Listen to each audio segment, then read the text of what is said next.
ఉన్నారు, అందరం కలిసి ట్రావెల్ చేయాల్సి వచ్చింది. అందరం కలిసి గుడికి వెళ్ళినప్పుడు అందరం కలిసి వెళ్ళేవాళ్ళం అండి. ఇప్పుడు టెంపుల్స్ కి వెళ్ళామంటే 10 మంది కలిసి వెళ్ళామండి.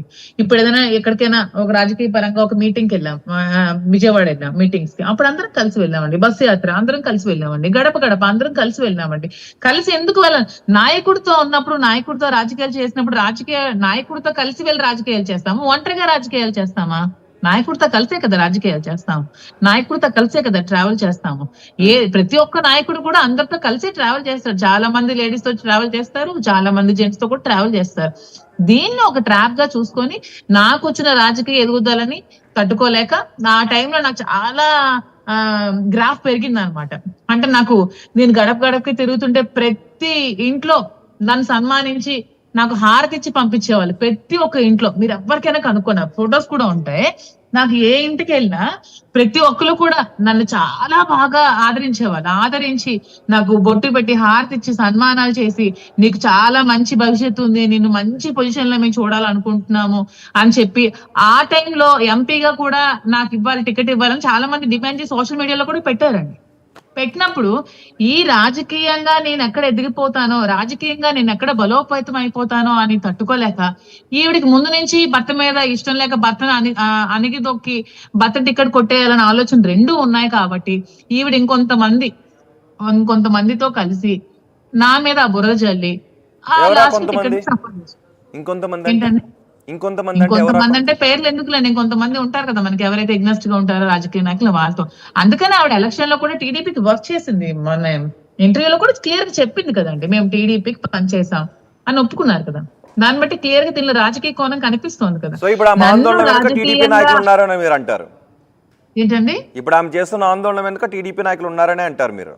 ఖచ్చితంగా ఉన్నారు కాబట్టే ఎలక్షన్స్ రిజల్ట్ అయిపోయాక బయటకు వచ్చింది. ఉన్నారు కాబట్టే. ఎందుకంటే ముందు ఎప్పుడో 2 సంవత్సరాలు నుంచి దూరమైన భర్త కోసం 2 సంవత్సరాల తర్వాత వచ్చి నువ్వు ఫైట్ చేస్తున్నావంటే క్లియర్ గా జనాలు అందరూ అర్థం చేసుకోండి. క్లియర్ గా అంటే 2 సంవత్సరాల క్రితం దూరం అయ్యారండి నాగేశ్వరరావు గారు ఎవరు అంటే చాలా మంచిగా ఇచ్చారు విశ్లేషణ. 2 సంవత్సరాల ముందు నువ్వు గెంటేసిన భర్త, నిన్ను వదిలేసిన భర్త కాదు.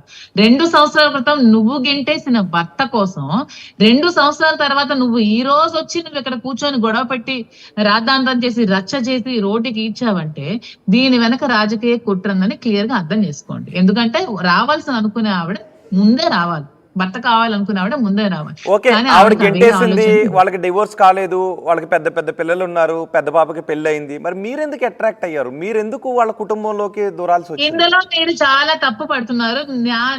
నా ఇంటర్వ్యూని కూడా చాలా రాంగ్ గా తీసుకున్నారు. నేను రాజకీయంగా మాత్రమే కలిసి ఉన్నాను, రాజకీయంగా మాత్రమే ట్రావెల్ చేశాను, రాజకీయంగా మాత్రమే నేను వర్క్ చేశాను. అది శ్రీను గారు కూడా మీకు కుండ బద్దలు కొట్టినట్టు ప్రతి ఒక్కరికి చెప్తున్నారు. తను కాల్ సెంటర్ నడిపింది, నేను 30 మంది అమ్మాయిని అపాయింట్ చేసుకుని నా స్వయంగా నేను డబ్బులు ఇచ్చి నేను వాళ్ళకి భోజనాలు పెట్టి, ఐపాక్ టీమ్ అంటూ ఇంకో కొంతమందిని పెట్టి వాళ్ళకి భోజనాలు పెట్టి వాళ్ళకి బైక్ ఆయిల్ డబ్బులు ఇచ్చుకొని నా డబ్బులు నేను ఖర్చు పెట్టుకొని జగనన్న కోసం నేను పనిచేశాను. జగనన్న కోసం పనిచేసిన తరుణంలో డైరెక్ట్ గా జగనన్న దగ్గరికి వెళ్ళి పనిచేసే అవకాశం నాకు లేదు కాబట్టి మా నాయకుడిని దువ్వాడ శ్రీనివాస్ దగ్గర నేను పనిచేయడం జరిగింది. ఈ పనిచేయడం జరిగిన తరుణంలో ఈవిడ ఎలిగేషన్స్ పెట్టి నన్ను బద్నాం చేశాక కూడా, ఎలిగేషన్స్ ఒక పక్క, ఎలక్షన్స్ ముందు ఇవన్నీ చేసి నేను కూడా రౌడ్కి ఎక్కితే ఎలక్షన్స్ ముందు ఇంకా ఉన్న పరువు పోతుంది, పార్టీ పరువు పోతుంది అని చెప్పి నా గుండెలను దాచుకొని నేను పని చేసుకుంటూ వచ్చాను. ఆవిడ అప్పుడే. కానీ మాధురి గారు, మీరు మొదటి రోజు పెట్టిన ప్రెస్ మీట్ లో సహజీవనంలో ఉన్నారంటే సహజీవనం పెళ్లి కాని వాళ్ళు చేస్తారు, పెళ్ళైన వాళ్ళు చేసేది అడల్టరీ అన్నారు. క్లియర్ ఏమంటే ఆ రోజు నేను ముందు రోజు చాలా ఆవేశంగా ఉన్నాను, నా మీద వచ్చిన ట్రోల్స్ భరించలేకపోతున్నాను. అప్పటికే చాలా ఎలిగేషన్స్ చేస్తుంది. నేను చెప్పాను క్లియర్ గా, ఒక ఫ్రెండ్ గా, ఫిలాసఫర్ గా, గైడ్ గా ఉంటున్నానంటే. అంటే అప్పుడు మీడియా ఒక అతను అడిగారు, ఏమని అంటే మీ ఎదురు సహజీవనంలో ఉన్నారా అంటే, సహజీవనం అనేది అది ఇల్లీగల్ గా వస్తుంది, ఇల్లీగల్ గా చాలా తప్పండి. ఎందుకంటే నాకు పెళ్ళైంది, నేను డైవర్స్ తీసుకోలేదు, అతనికి పెళ్ళైంది, డైవర్స్ తీసుకోలేదు, కాంట్రవర్సీలో మధ్యలో మాత్రమే ఉన్నాము. దీన్ని మీ పరిభాషలో తప్పుడుగా అడల్టరీ అనుకుంటే మీరు అడల్టరీ అనుకుంటున్నాను. సహజీవనం కాదు, సహజీవనం అనేది పెళ్లి కాని వాళ్ళు చేస్తారు, పెళ్ళైన వాళ్ళే అడల్టరీ చేస్తారు.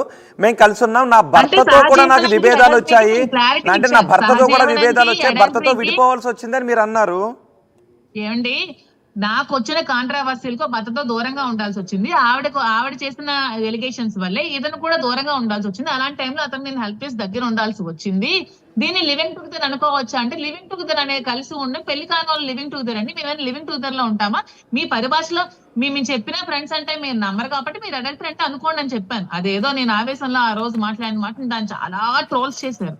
నేను ఆవేశంలో నాకు కొంచెం ఆవేశం ఎక్కువ కాబట్టి నాకు వచ్చిన ట్రోల్స్ భరించలేక నేను చిన్న ఆవేశంలో మాట్లాడిన మాటని చాలా పెద్ద రచ్చ చేశారు.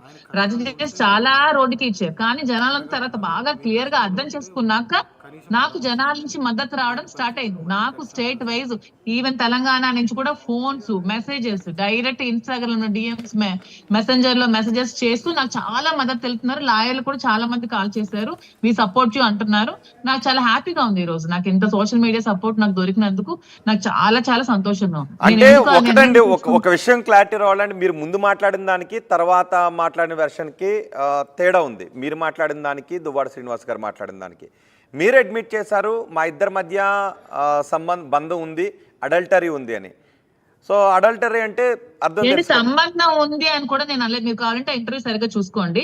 లివింగ్ టుగెదర్ అంటే పెళ్లి కాని వాళ్ళు కలిసి ఉంటారండి. నేను అక్కడ కలిసి ఉన్న మీ పరిభాషలో మీరు అడల్టరీ అనుకుంటే మీరు అనుకోండి. ఎందుకంటే నేను కొంచెం ఏదైనా స్ట్రైట్ ఫార్వర్డ్ ఉంటాను. నేను ఎవరు అంత వేగంగా ఏమన్నా నేను ఇది అవ్వను కాబట్టి మీరు అలా అనుకోండి, మీ పరిభాషలో అనుకోవాలంటే అనుకోండి అని చెప్పాను. ఓకే, మీ వైవాహిక జీవితం ఎలా ఉందండి? మీ వైవాహిక దానికి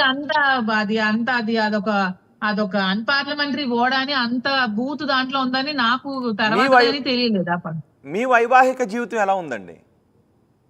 ఈ రోజు నేను హాస్పిటల్ నుంచి డిశ్చార్జ్ అయ్యే టైంకి TV9 వాళ్ళు ఎవరో వచ్చారు. ఆ టైంకి కరెక్ట్ గా ఫోన్ చేశారు. అతను మా హస్బెండ్ గారు ఫోన్ చేశారు. ఫోన్ చేసి చాలా తప్పుడు నిర్ణయం, ఇలా తీసుకోకూడదు, నీకు చాలా భవిష్యత్తు ఉంది, నీ మీద ఎన్ని అలిగేషన్స్ వచ్చినా మేము ఎవరు నమ్మము, నువ్వేంటో మాకు అందరికి తెలుసు,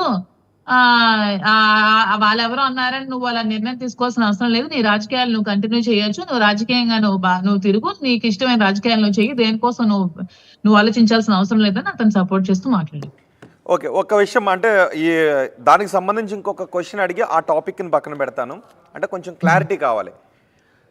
మొదటి రోజుకి, 2 రోజులకి, 3వ దానికి అడల్టరీ అంటే కొంచెం బయట నుంచి నెగిటివ్ కామెంట్స్ వస్తున్నాయి, కొంచెం ఇబ్బందికర ప్రశ్నలు ఎదుర్కోవాల్సి వస్తుంది అని మీరు అడల్టరీని ఇప్పుడు మరియా స్నేహం, మంచి గుడ్ ఫ్రెండ్షిప్ అని మార్చారు. ఎందుకంటే శ్రీనివాస్ గారు కూడా ఒకటి అన్నారు, దువ్వాడ శ్రీనివాస్ ఒకటి అన్నారు, మా ఇద్దరి మధ్య రిలేషన్ ఉంది కానీ డివోర్స్ కాలేదు కాబట్టి మేము పెళ్లి చేసుకోలేదు, అది ఇల్లీగల్ అవుతుంది, పెళ్లి చేసుకుంటే బైగమీ అవుతుంది, పెళ్లి చేసుకుంటే బైగమీ అవుతుంది. ఇద్దరు అడ్మిట్ చేసి ఇద్దరు ఎందుకు మాట మార్చారు అతను అన్నారు కానీ మేము పెళ్లి చేసుకోలేదని. అలా రెండు అడల్ట్స్ మేము కలుసుకున్నా అడల్టరీ అనుకోండి అని చెప్పారు కానీ దాన్ని గూగుల్లో ఇంత దీనికి ఉంటదని నాకు ఎంత అర్థం ఉందని నాకు అది తెలియక నేను చెప్పిన వర్డ్ అది.